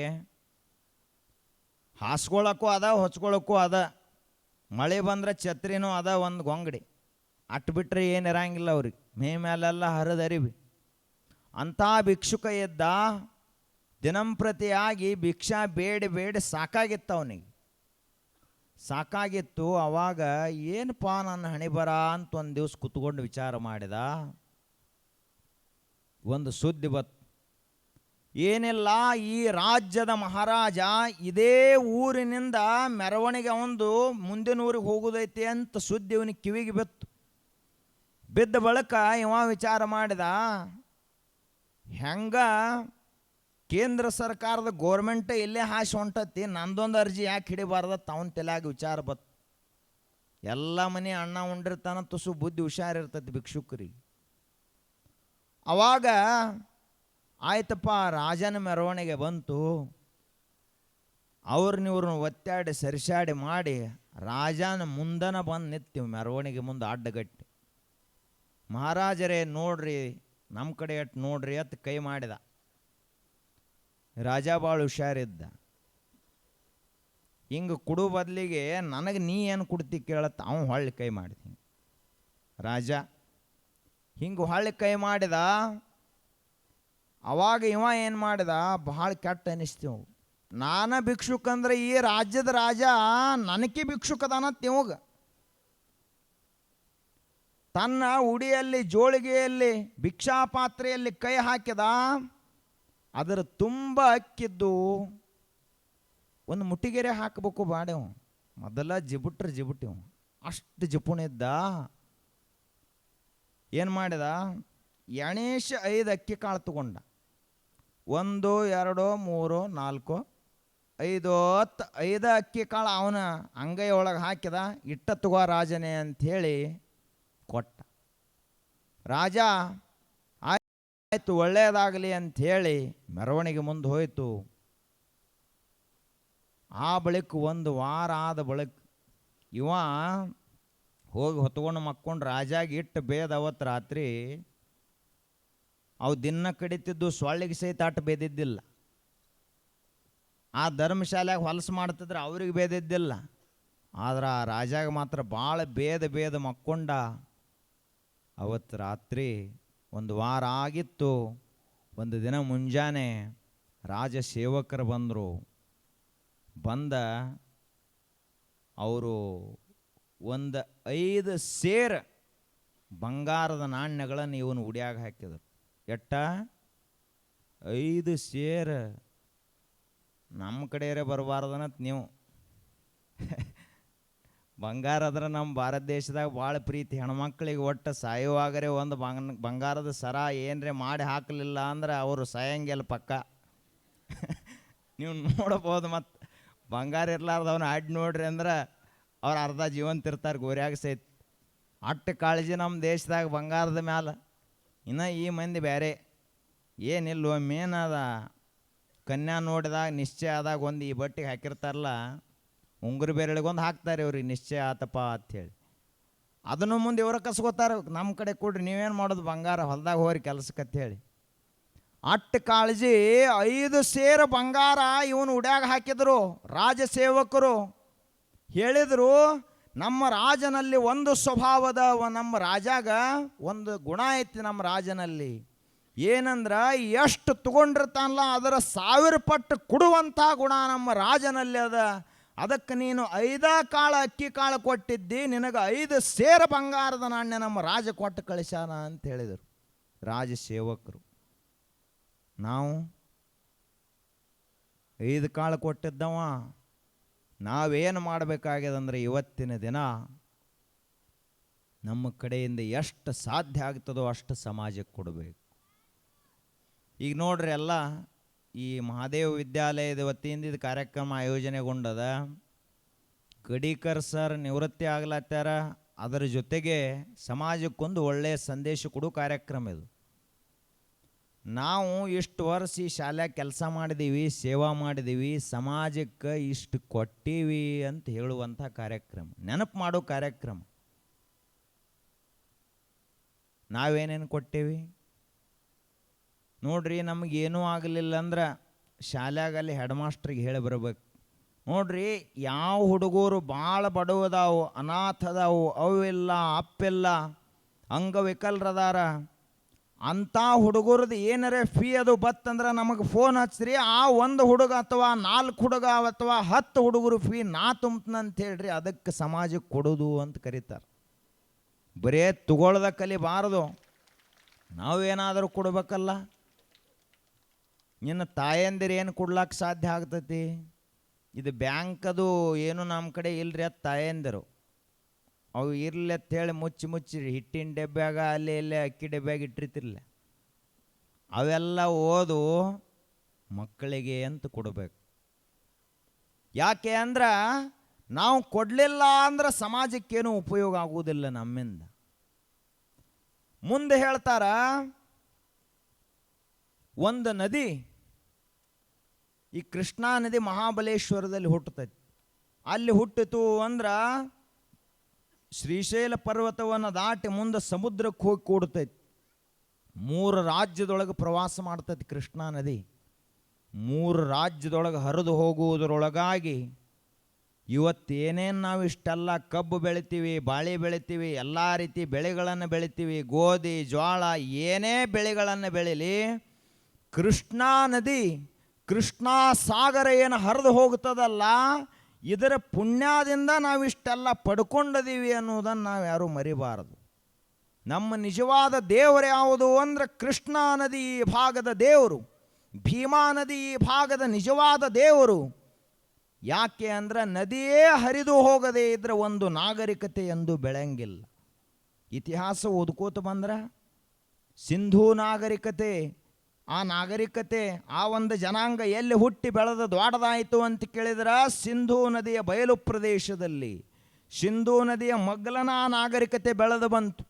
ಅದೇ ರೀತಿಯಾಗಿ ಈ ಭಾಗದಲ್ಲಿ ಇಷ್ಟೆಲ್ಲ ನಾವು ಶ್ರೀಮಂತರಾಗಲಾಕ, ನಾವಂತೂ ಒಂದು ತುತ್ತ ಅನ್ನ ಉಂಡು ಬದುಕಲಾಕ ಯಾವುದು ಕಾರಣೀಕರ್ತ ಅಂತ ಕೇಳಿದ್ರೆ ಕೃಷ್ಣಾ ನದಿ, ಭೀಮಾ ನದಿ, ತುಂಗಾ ನದಿ, ಘಟಪ್ರಭಾ, ಮಲಪ್ರಭಾ, ಕಾವೇರಿ ನದಿ, ಹಿಂಗೆ ಕರ್ನಾಟಕದೊಳಗೆ ಒಂದು 18ರಿಂದ 20 ನದಿಗಳು ಹರಿತಾವ. ಅವುಗಳ ಪುಣ್ಯದಿಂದಾಗಿ ಕರ್ನಾಟಕ ಇಷ್ಟೊಂದು ಸಮೃದ್ಧವಾಗ್ಯದ. ಮಹಾರಾಷ್ಟ್ರದಲ್ಲಿ ಕೂಡ ಅನೇಕ ನದಿಗಳು ಹರಿತಾವು. ಭಾರತ ದೇಶ ಸಮೃದ್ಧವಾದದ್ದು, ಇಲ್ಲಿರುವಂಥ ಶ್ರೀಮಂತರು ಆದದ್ದು, ಸಾಹುಕಾರಗಳಿದ್ದದ್ದು, ನಾವೆಲ್ಲ ಬದುಕಿದ್ದು ಯಾವುದರ ಮೇಲೆ ಅಂತ ಕೇಳಿದರೆ ಗಂಗಾ ನದಿ, ಸಿಂಧೂ ನದಿ, ಯಮುನಾ ನದಿ, ಬ್ರಹ್ಮಪುತ್ರ, ಇಂತಹ ಮಹಾ ನದಿಗಳು ಈ ದೇಶದಲ್ಲಿ ಹರಿದು ಈ ದೇಶವನ್ನು ಶ್ರೀಮಂತ ಮಾಡ್ಯಾವ. ಅದಕ್ಕೆ ನಾವು ಸದಾಕಾಲ ಋಣಿ ಯಾವುದಕ್ಕಾಗಿರಬೇಕು ಅಂದ್ರೆ ನದಿಗಳಿಗಾಗಿರಬೇಕು. ಅದಕ್ಕೆ ನಮ್ಮ ಪೂಜೆಯಲ್ಲಿ ಮಂತ್ರ ಏನದ? ಓಂ ಗಂಗೆ ಚ ಯಮುನೆ ಚೈವ ಗೋದಾವರಿ ಸರಸ್ವತಿ ನರ್ಮದೇ ಸಿಂಧು ಕಾವೇರಿ ಜಲೇ ಅಸ್ಮಿನ್ ಕಲಶೆ ಗಂಗಾದಿ ನದಿ ಆವಾಹಯಾಮಿ. ಒಂದು ಚರಿಗೆ ಇಟ್ಟ ಕಲಶವನ್ನಿಟ್ಟ ಇದರಲ್ಲಿ ಯಾರ್ಯಾರನ್ನು ನಾವು ಕರೀಲತ್ತಿದ್ದೀವಿ? ಗಂಗಾ ನದಿ, ಹಿಮಾಲಯದಲ್ಲಿ ಗಂಗೋತ್ರಿಯಲ್ಲಿ ಹುಟ್ಟುವಂಥ ಗಂಗಾ ನದಿಯಿಂದ ಹಿಡ್ಕೊಂಡು ಸಿಂಧೂ ನದಿ, ಯಮುನಾ ನದಿ, ಸರಸ್ವತಿ, ಕಾವೇರಿ, ಕೃಷ್ಣ, ಗೋದಾವರಿ, ಈ ಎಲ್ಲ ನದಿಗಳು ಈ ಕಲಶದ ಬಂದು ಪ್ರತಿಷ್ಠಾಪಿತಗೊಳ್ಳಲಿ, ಈ ಕಲಶದೊಳಗೆ ಬಂದವು ನೆಲೆಸಲಿ ಅಂತ ತಿಳ್ಕೊಂಡು ನಾವು ಕಲಶ ಪೂಜೆಯನ್ನು ಮಾಡ್ತೀವಿ. ಒಂದು ನದಿಯಷ್ಟು ಉಪಯೋಗ, ಎಷ್ಟು ಉಪಯೋಗದ ಜಗತ್ತಿಗೆ. ಅದರಂತೆ ನಾವಾದರೂ ಕೂಡ ಮನುಷ್ಯರಾಗಿ ಹುಟ್ಟಿದ್ದೀವಿ, ಜಗತ್ತಿಗೆ ಏನಾದರೂ ಕೊಟ್ಟು ಹೋಗಬೇಕು. ಆಚಾರ್ಯ ಚಾಣಕ್ಯ ಬಂದ, ಅರ್ಥಶಾಸ್ತ್ರವನ್ನು ಈ ಜಗತ್ತಿಗೆ ಕೊಟ್ಟು ಹೋದ. ವಿದುರ ಬಂದ, ನೀತಿಶಾಸ್ತ್ರವನ್ನು ಕೊಟ್ಟು ಈ ಜಗತ್ತಿಗೆ ಕೊಟ್ಟು ಹೋದ. ವಾಗ್ಭಟ ಮಹರ್ಷಿ ಬಂದ, ಅಷ್ಟಾಂಗ ಹೃದಯ ಅನ್ನುವಂಥ ಆಯುರ್ವೇದದ ಗ್ರಂಥವನ್ನು ಕೊಟ್ಟು ಹೋದ. ಚರಕ, ಶುಶ್ರುತಾದಿಗಳೆಲ್ಲರೂ ಅನೇಕ ಮಹಾನ್ ಗ್ರಂಥಗಳನ್ನು ಕೊಟ್ಟು ಹೋದರು. ಎಡಿಸನ್ ಬಂದ, 100 ಸಂಶೋಧನೆಗಳನ್ನು ಮಾಡಿದ, ಬಲ್ಬ್ ಕೊಟ್ಟ. ಒಬ್ಬ ಸೈಕಲ್ ಕೊಟ್ಟ, ಇನ್ನೊಬ್ಬ ಬಂದ ಮೊಬೈಲ್ ಕಂಡು ಹಿಡಿದು ಕೊಟ್ಟ, ಮತ್ತೊಬ್ಬ ಬಂದ ನಾವೆಲ್ಲ ಚಲೋ ತಂಗಿ ಇರ್ಲಾಕ ಒಂದು ಚಲೋ ಮನಿ ಕಟ್ಟಿ ಕೊಟ್ಟ ಇಂಜಿನಿಯರ. ನಮಗೇನರೇ ಆರಾಮ ತಪ್ಪಿತು ಅಂದ್ರೆ ಆರಾಮವಾಗಿರಲಿಕ್ಕೆ ಅಂತ ಒಬ್ಬರು ವೈದ್ಯ ಬಂದ, ಡಾಕ್ಟರ್ ಬಂದ. ಇವರೆಲ್ಲ ನಮ್ಮ ಸಲುವಾಗಿ ಬಂದವರು. ಇಷ್ಟೆಲ್ಲ ಲೋಕಕ್ಕೂ ಉಪಕಾರ ಮಾಡಿದರು. ನಾವೇನು ಮಾಡಿದ್ದೀವಿ? ಒಮ್ಮೆ ಕೇಳ್ಕೋಬೇಕು ಈ ಪ್ರಶ್ನೆಯನ್ನು ನಮಗೆ ನಾ ಜಗತ್ತಿನ ಉಪಯೋಗಕ್ಕೆ ಏನು ಬಂದೇನಿ? ನಾವು ಅನ್ಬೋದು, ಅಲ್ರಿ ಹಗಲ ರಾತ್ರಿ ದುಡಿತೀವಲ್ರಿ, ಒಂದು ಹೊತ್ತು ಊಟ ಉಪವಾಸ ಬಿಟ್ಟು ಒಂದೊಂದು ಹೊತ್ತು ಊಟ ಮಾಡಲಾರ್ದ ಉಪವಾಸ ದುಡಿತೀವಿ, ನಾವೇನೂ ಮಾಡಿಲ್ಲ ಅಂತ ಹೆಂಗೆ ಹೇಳ್ತೀರಿ? ನಾವು ಜಗತ್ತಿಗಾಗಿ ಏನೂ ಮಾಡಿಲ್ಲ, ಎಲ್ಲ ನಮ್ಮ ಸಲುವಾಗಿ ಮಾಡ್ಕೊಂಡಿದ್ದೀವಿ. ಹೆಂಡ್ರು ಮಕ್ಕಳನ್ನ ಸಲುವಾಗಿ ಮಾಡಿದ್ದೀವಿ ಹೊರತಾಗಿ, ನಮ್ಮ ಸ್ವಾರ್ಥದ ಪ್ರಪಂಚದ ಸಲುವಾಗಿ ದುಡ್ದಿದ್ದೀವಿ ಹೊರತಾಗಿ ಜಗತ್ತಿಗಾಗಿ ಅಂತ ನಾವೇನೂ ಮಾಡಿಲ್ಲ. ಅದಕ್ಕೆ ವಿದೇಶದಾಗ ಒಂದು ಪದ್ಧತಿ ಭಾಳ ಚಲೋ ಐತಿ. 18 ವರ್ಷದ ಹುಡುಗ ಹುಡುಗಿ ಆದರು ಅಂದ್ರೆ ಅವ್ರ ಮನೆಯಿಂದ ಹೊರಗೆ ಹಾಕಿಬಿಡ್ತಾರೆ ಅವ್ರ ಅವ್ವ ಅಪ್ಪ. ಈ ಆಸ್ತಿಗೆ ನಿನಗೆ ಇದಕ್ಕೆ ಏನೂ ಸಂಬಂಧ ಇಲ್ತಮ್ಮ, ನಿನಗೆ ಇಲ್ಲಿ ತಕ್ಕ ಸಾಲಿ ಕಲಿಸೈತಿ, ಕೆಲಸ ಮಾಡ್ಲಕ್ಕೆ ಕಲಿಸೈತಿ, ಜಗತ್ತಿನಾಗ ಹೆಂಗೆ ಬದುಕೋದು ಅಂತ ಕಲಿಸೈತಿ, ಭಾಷೆಯನ್ನು ಕಲಿಸದ, ನಿನಗೊಂದು ಪ್ರತಿಭೆಯನ್ನು ಕೊಟ್ಟದ, ಇನ್ನು ನಿನ್ನ ಕಾಲ ಮೇಲೆ ನೀ ನಿಲ್ಲಬೇಕು, ನಮ್ಮ ಮೇಲಿನ ಜವಾಬ್ದಾರಿ ಮುಗಿತಪ್ಪ ಅಂತ ಮನೆಯಿಂದ ಕಳಿಸಿಬಿಡ್ತಾರೆ ಅವನು. ನಮ್ಮ ದೇಶದಾಗ 21 ತಲೆಮಾರಿಗೆ ಆಗಟ್ಟು ಗಳಿಸಿಡ್ತೀವಿ ನಾವು. ಮುಂದೆ ಬರೋ ಪೀಳಿಗೆಲ್ಲ ಹಾಳಾಗಿ ಹೋಗಲಿ, ದುಡಿಲಾರದ ಹೋಗಲಿ ಅಂತ ತಿಳ್ಕೊಂಡು ದಂಡ ಪಿಂಡಗಳಾಗಲಿ ಅಂತ ನಮ್ಮ ಲಕ್ಷ್ಯ. ನೀವು ಇದನ್ನೊಂದು ತಿಳ್ಕೋರಿ, 18 ವರ್ಷದವ ಆದ ಬಳಿಕ ಅವನ ಕಾಲ ಮೇಲೆ ಅವನ್ನ ನಿಲ್ಲಕ್ಕೆ ಬಿಟ್ರಿ ಅಂದ್ರೆ ಆ ಹುಡುಗ ಚಟಗಾರ ಆಗುವುದಿಲ್ಲ, ವ್ಯಸನಿಕ ಆಗುವುದಿಲ್ಲ, ಹಾಳಾಗುವುದಿಲ್ಲ, ಕುಡುಕಾಗುವುದಿಲ್ಲ, ಮತಿಭ್ರಷ್ಟನಾಗುವುದಿಲ್ಲ. ಜಗತ್ತಿನಲ್ಲಿ ಒಬ್ಬ ಯೋಗ್ಯ ಸದ್ಗೃಹಸ್ಥನಾಗಿ ಒಳ್ಳೆಯ ಮನುಷ್ಯನಾಗಿ ನಿಮ್ಮ ಮಗ ನಿಮ್ಮ ಮಗಳ ಬದುಕ್ತಾರೆ. ಯಾಕೆ ಅಂದರೆ ನೀವು ಅವರಿಗೆ ಆಸ್ತಿ ಕೊಡೋದಲ್ಲ, ಸಂಸ್ಕಾರ ಕೊಡಬೇಕು, ವಿದ್ಯಾ ಕೊಡಬೇಕು. ಏನು ಮಾಡೋದು ಮತ್ತು ಆಸ್ತಿ ಅಂತ ಕೇಳಿದ್ರೆ, ಊರಿನ ಹಿತಕ್ಕಾಗಿ ಒಂದು ಸಾಲಿ ಕಟ್ಟಿಸಿಬಿಡ್ರಿ, ಮಹಾದೇವ್ ವಿದ್ಯಾಲಯದಂಗೆ ನಿಮ್ಮ ಹೆಸರು ಅಜರಾಮರವಾಗಿ ಉಳಿತದೆ. ಬಿಟ್ಟುಕೊಟ್ಟೆಲ್ಲ ನೀವು ಮಕ್ಕಳಿಗೆ ಮೊಮ್ಮಕ್ಕಳಿಗಾಗಲಂತ ಆಸ್ತಿ ಬರದದ್ದು. ನೀವು 1,000 ಕೋಟಿ ಆಸ್ತಿ ನಿಮ್ಮ ಮಕ್ಕಳು ಮೊಮ್ಮಕ್ಕಳ ಹೆಸರಲ್ಲೇ ಬರೆದ್ರೂ ಇವರೇನು ಉಪಕಾರಕ್ಕೆ ಮಾಡ್ಯಾರ ಬಿಡ, ನಮಗೆ ಬರೋದೇ ಇತ್ತು ಬಂದೈತೆ ಅಂತ ಮಕ್ಕಳು ತಾವು ಮುಂದೆ. ಹಂಗಾಗೋದು ಬೇಡ, ಸಮಾಜದ ಉಪಯೋಗಕ್ಕೇನಾದರೂ ಬರಬೇಕು. ಆ ರೀತಿಯಾಗಿ ನಾವೆಲ್ಲರೂ ಲೋಕಕ್ಕೆ ಉಪಕಾರಿಯಾಗಿರೋಣ, ನಮ್ಮ ಕೈಲಾದ ಸೇವೆಯನ್ನು ಮಾಡೋಣ. ಈಗ ದಾರಿದಿಂದ ಹೋಗ್ತಿರ್ತೀವಿ, ತ್ವಾಟಪಟ್ಟಿ ದಾರಿ. ನಮ್ಮ ಕಡೆದಿಂದ ಏನು ಸಾಧ್ಯ ಆಕೈತೆ ಅಂದ್ರೆ, ಆ ದಾರಿಯಿಂದ ಒಂದು 200 ಮಂದಿರೇ ಹಾಸಿ ಹೋಗ್ತಿರ್ತಾರೆ ತ್ವಾಟಪಟ್ಟಿ ದಾರಿ ಒಳಗೆ. ಅಲ್ಲೆಲ್ಲಿ ಬಳ್ಳಾರಿ ಕಂಟಿ ಬೆಳೆದಿರ್ತಾವೆ, ದಾರ್ಯಾಗ ಕಲ್ಲು ಬಿದ್ದಿರ್ತಾವೆ, ತೆವರ ಇರ್ತಾವೆ. ಒಂದು ದಿವಸ ಸಲಿಕೆ ತಗೊಂಡು, ಗುದ್ಲಿ ತಗೊಂಡು, ಒಂದು ಕೊಡ್ಲಿ ತಗೊಂಡು ರೋಡೆಲ್ಲ ಸ್ವಚ್ಛ ಮಾಡಿ, ಕಂಟಿ ಸ್ವಚ್ಛ ಮಾಡಿ, ತೆವರ ಸವನು ಮಾಡಿದೀವಿ ಅಂದ್ರೆ ಉಪಕಾರಿಯಾಗಿ ಬದುಕಿದ್ದೀವಿ ಅಂತ ಅರ್ಥ. ಸಣ್ಣ ಪುಟ್ಟು ಲೋಕಸೇವಾ ಇವು ಯಾರೋ ಬಂದ ಮತ್ತು ಸರ್ಕಾರದವರು ಮಾಡಲಿ, ಆರಿಷ ಕೊಟ್ಟತ್ತೆ ಅವನಿಗೆ ಪಂಚಾಯತಿ ಅವಾಗ ಕೊಡ್ಲಿ ತೊಗೊಂಬರ್ಲಿ ಅವನ ಅಂತ ಅವನು ಕಾಯಬಾರ್ದು ನಾವು. ಯಾಕೆ ನಮ್ಮ ಹೊಲಕ್ಕೆ ಬರುವಂಥ ದಾರಿಯನ್ನು ನಾವು ಶುದ್ಧ ಮಾಡ್ಕೊಳ್ಳೋದು ಯಾಕೆ ಬೇಡ? ಎಲ್ಲರೇ ಬಿದ್ದಿದ್ದು ಅಂದರೆ ಯಾಕೆ ನಾವು ಸವನ್ ಯಾಕೆ ಮಾಡಬಾರ್ದು? ಈ ರೀತಿಯಾಗಿ ಆ ಬಳಿಕ ಒಂದು 4 ಗಿಡ ಹಚ್ಚಿದ್ದೀವಿ ಅಂದ್ರೆ ಅದು ದೊಡ್ಡ ಲೋಕೋಪಕಾರದ ಕೆಲಸವೇ. ಆ ಗಿಡ ಎಲ್ಲಿ ಹಚ್ಚಬೇಕು ಅಂದ್ರೆ ನಮ್ಮ ಒಡ್ನ್ಯಾಗ ಹಚ್ಚಿದೀವಿ ಅಂದ್ರೆ ನಮ್ಮ ಅಕ್ಕವು ಅವು ಕೆರೆ ದಂಡ್ಯಾಗ, ಹಳ್ಳದ ದಂಡ್ಯಾಗ, ಎಲ್ಲೆಲ್ಲಿ ಗೈರಾಣ ಗೋಮಾಳ ಅಂತಿರ್ತಾವೆ ಅಲ್ಲಿ ಹಚ್ಚಿ, ಅಲ್ಲಿ ನಾವು ನೀರು ಹಾಕಿ ಗಿಡಗಳನ್ನು ಬೆಳೆಸಿ ತೋರಿಸಿದ್ದೀವಿ ಅಂದ್ರೆ ಅದು ಲೋಕೋಪಕಾರದ ಕೆಲಸ. ಇಂಥ ಕೆಲಸ ಮಾಡ್ಬೇಕು. ಆದರೆ ನಾವೇನು ಮಾಡ್ತೀವಿ? ಎಲ್ಲ ನಮಗೇ ಇರಲಿ ಅಂತ ತಿಳ್ಕೊಂಡು ಸಾಯೋತಕ ನಮ್ಮ ಸಲುವಾಗಿ ದುಡಿದು ಸತ್ತು ಹೋಗಿಬಿಡ್ತೀವಿ. ಲೋಕ ನಮ್ಮನ್ನು ನೆನೆಸಲಾರದ ನಿರ್ದಾಕ್ಷಿಣ್ಯವಾಗಿ ಮರೆತು ಬಿಡ್ತದೆ. ಆದರೆ ಇವತ್ತು ರಾವಳಗುಂಡೇವಾಡಿಯಲ್ಲಿ ನೋಡ್ರಿ, ಶಾಲೆಯಲ್ಲಿ ಕಲ್ತಂಥ ಮಕ್ಕಳೂ ಸಹಿತ ಈ ಶಾಲೆಗೆ ನಾವು ಏನಾದರೂ ಕೊಡೋನು ಅಂತ ತಿಳ್ಕೊಂಡು 1,30,000, 70,000, 60,000 ಎಷ್ಟೋ ಸಾಲಿಗೆ ಕಲಿತು ಹುಡುಗರು ಹೊಳೆ ಕೊಟ್ಟಾವಂದ್ರೆ ಇದು ನಿಜವಾಗಿಯೂ ಲೋಕೋಪಕಾರದ ಕೆಲಸ. ಮಕ್ಕಳು ಕೊಟ್ಟಾವಲ್ಲ ಹೊಳ್ಳಿ. ಇನ್ನು ಅನೇಕ ಜನ ದಾನಿಗಳು ಕೊಟ್ಟಾರ, ಸಂಘ ಸಂಸ್ಥಾದವರು ಕೊಟ್ಟಾರ, ಅನೇಕ ಜನ ವಿದ್ಯಾಪ್ರೇಮಿಗಳು ಈ ಮಹಾದೇವ ವಿದ್ಯಾಲಯ ಬೆಳೆಯುವ ಸಲುವಾಗಿ ದಾನ ಮಾಡ್ಯಾರ. ಇದು ಲೋಕೋಪಕಾರದ ಕೆಲಸ. ಯಾಕೆ ಅವ್ರ ಮಕ್ಕಳು ಓದೋದವನು ಈ ಮಹಾದೇವ ವಿದ್ಯಾಲಯದಾಗ ಬಂದು ಏನಿಲ್ಲ, ನಿಮ್ಮ ಮಕ್ಕಳೇ ಓದ್ತಾವ, ಆದ್ರೆ ಸಾಲಿ ನಿಮ್ಮ ಊರಾಗ ಕಟ್ಸ್ಯಾರ, ನಿಮ್ಮ ಊರಿನ ಸಾಲಿ ಕಂಪ್ಯೂಟ್ರ್ ಕೊಟ್ಟಾರ, ನಿಮ್ಮ ಊರಿನ ಶಾಲೆಗೆ ಒಂದೊಂದು ಕಟ್ಟಡ ಕಟ್ಟಿಸಿಕೊಟ್ಟಾರ, ಅನೇಕ ರೀತಿಯ ಅನುಕೂಲಗಳನ್ನು ಮಾಡಿಕೊಟ್ಟಾರ.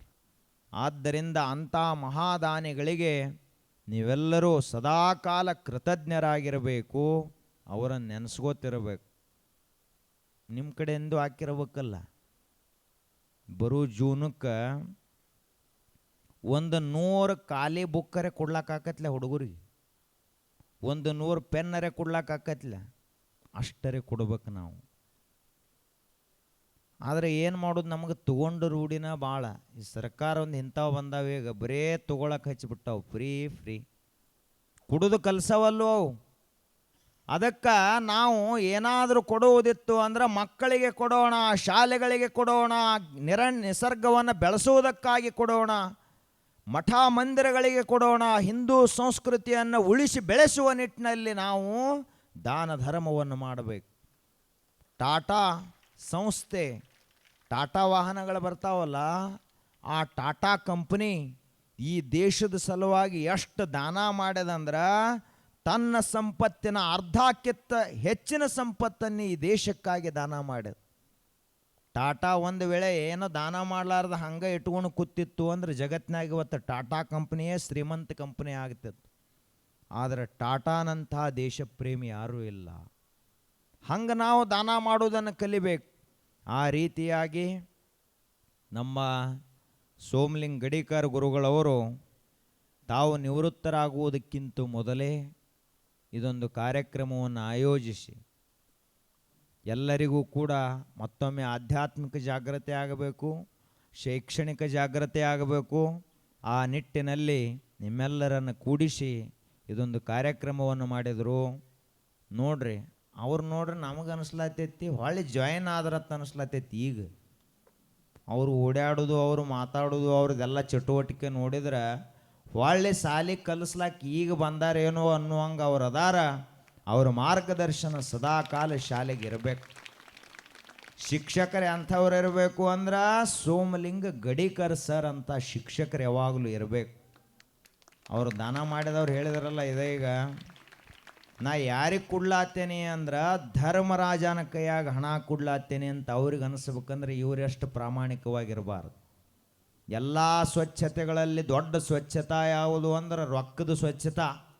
ಅವ್ರು ಹೇಳಿದರು ಸರ್, ಮಾತನಾಡುವಾಗ ಏನು ಹೇಳಿದರು, ನಾ ಎಂದ ಸಂಸ್ಥಾದ ಆರ್ಥಿಕ ವ್ಯವಹಾರ ನೋಡ್ಕೊಳತ್ನ ಅಂದಿನಿಂದ ಇಂದಿನವರೆಗೆ ಎಲ್ಲ ಲೆಕ್ಕಪತ್ರ ನನ್ನ ಕಡೆ ಅದ, ಸರಿಯಾಗ್ಯದ ಅಂತ ಹೇಳಬೇಕಾದ್ರೆ ಇದಕ್ಕಿಂತ ದೊಡ್ಡ ತಪಸ್ಸರೆ ಯಾವುದೈತಿ? ಯಾಕಂದ್ರೆ ಮನುಷ್ಯ ಬದಲು ಯಾವಾಗ ಆಗ್ತಾನ ಅಂತ ಕೇಳಿದ್ರೆ ಕೈಯಾಗ ರೊಕ್ಕ ಬತ್ತು, ಅಧಿಕಾರ ಬತ್ತು ಅಂದ್ರೆ ಬದಲಾಕೋತ ಹೋಗ್ತಾನ. ಆದರೆ ರೊಕ್ಕ ಅಧಿಕಾರ ಎಲ್ಲ ಬಂದಾಗಲೂ ಬದಲಾಗದೆ ಉಳ್ದಾರಂದ್ರೆ ಅವರ ಮ್ಯಾಲ ಮಹಾದೇವನ ಆಶೀರ್ವಾದ ಅದ ಅಂತ ನಾವು ತಿಳ್ಕೋಬೇಕು. ಅದು ಕೂಡ ಎಲ್ಲ ವೃತ್ತಿಗಳಲ್ಲಿ ಅತ್ಯಂತ ಶ್ರೇಷ್ಠವಾದ ವೃತ್ತಿ ಯಾವುದು ಅಂದ್ರೆ ಶಿಕ್ಷಕ ವೃತ್ತಿ. ಯಾಕೆ ಅಂದ್ರೆ ಒಬ್ಬ ಇಂಜಿನಿಯರನ್ನು ತಯಾರು ಮಾಡೋರು, ಡಾಕ್ಟ್ರನ್ನು ತಯಾರು ಮಾಡೋರು, ಚಲೋ ಒಕ್ಕಲಿಗರನ್ನು ತಯಾರು ಮಾಡೋರು, ಎಲ್ಲ ರೀತಿಯ ಅಧಿಕಾರಿಗಳನ್ನು ಆಳುವಂಥವರನ್ನು ಎಲ್ಲರನ್ನ ತಯಾರು ಮಾಡುವಂಥ ಶಿಲ್ಪಿ ಯಾರು ಅಂದ್ರೆ ಒಬ್ಬ ಶಿಕ್ಷಕ. ಶಿಕ್ಷಕ ಸರಿಯಾಗಿದ್ದ ಅಂದ್ರೆ ಒಂದು ಸಮಾಜವನ್ನೇ ನಿರ್ಮಾಣ ಮಾಡ್ತಾನೆ. ಆಚಾರ್ಯ ಚಾಣಕ್ಯ ಒಬ್ಬ ಆದರ್ಶ ಶಿಕ್ಷಕ. ಆದ್ದರಿಂದ ಒಂದು ಸಾಮ್ರಾಜ್ಯವನ್ನೇ ಕೆಡವಿ ಒಂದು ಹೊಸ ಸಾಮ್ರಾಜ್ಯವನ್ನು ಕಟ್ಟಿದ.